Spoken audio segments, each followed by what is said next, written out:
Praise the lord. ప్రభువైన యేసుక్రీస్తు శుభనామమున మీ అందరికీ వందనాలు తెలియజేస్తున్నాను. దేవాది దేవుడు ఈ సంవత్సరం మనకిస్తున్న వాగ్దానం యోబు గ్రంథం 8వ అధ్యాయం 7వ వచనం. అప్పుడు నీ స్థితి మొదట కొద్దిగా ఉండినను తుదను నీవు మహాభివృద్ధి పొందుదువు.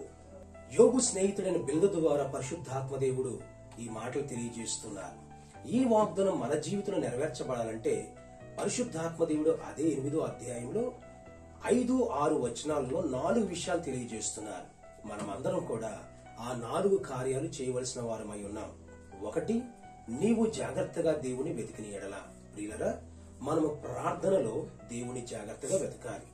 ఇశ్రాయేలు ప్రజలు వారు ప్రత్యక్ష గుడారంలోనికి దేవుని వెతకటానికి వెళ్ళుచూ వచ్చారు అని నిర్గమకాండం 33వ అధ్యాయం తెలియజేస్తా ఉంది. మనము కూడా మనకున్న ప్రత్యక్ష గుడారం ఏమిటంటే దేవుని యొక్క మందిరమే. కనుక దేవుని సన్నిధికి మనం జాగ్రత్తగా వెళుతూ దేవుని మనం వెతికే వారముగా ఉండాలి. అనగా దేవునికి ప్రార్థించే వారిగా మనం ఉండాలి.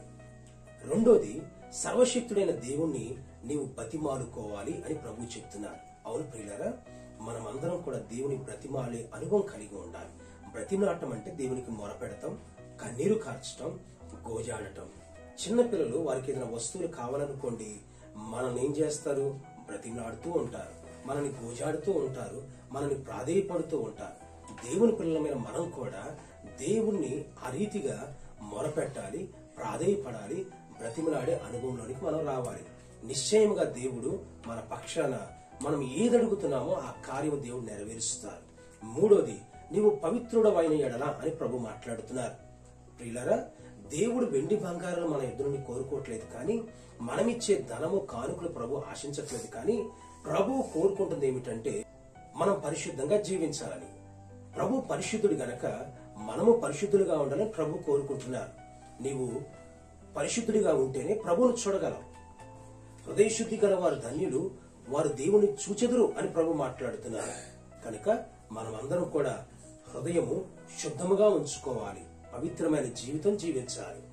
ఎఫెసీ పత్రిక 5వ అధ్యాయం మనకు తెలియజేస్తుంది, దేవుడు వాక్యముతో మనకు ఉదక స్నానము చేయించి ఆయన ఎదుట పవిత్రంగా దేవుడు నిలబెట్టుకుంటున్నారు.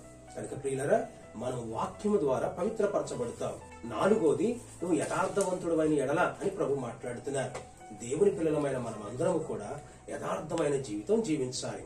ఆత్మీయంగా, శారీరకంగా అన్ని విషయాల్లో కూడా యథార్థత కలిగి జీవించాలి. భార్య భర్త యథార్థత కలిగి ఉండాలి, భర్త భార్య పట్ల యథార్థత కలిగి జీవించాలి. కనుక ఒకరి ఎడల ఒకరము ప్రాముఖ్యంగా దేవుని ఎదుట మనం యథార్థత కలిగి జీవించాలి.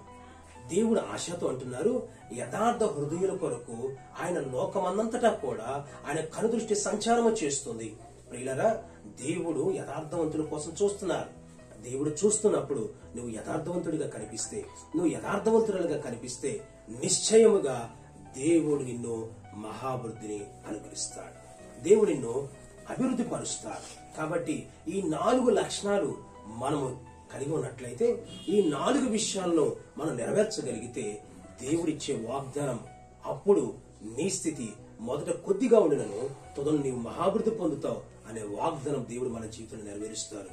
అట్టి కృప దేవుడు మనందరికీ అనుగ్రహించును గాక. God bless you.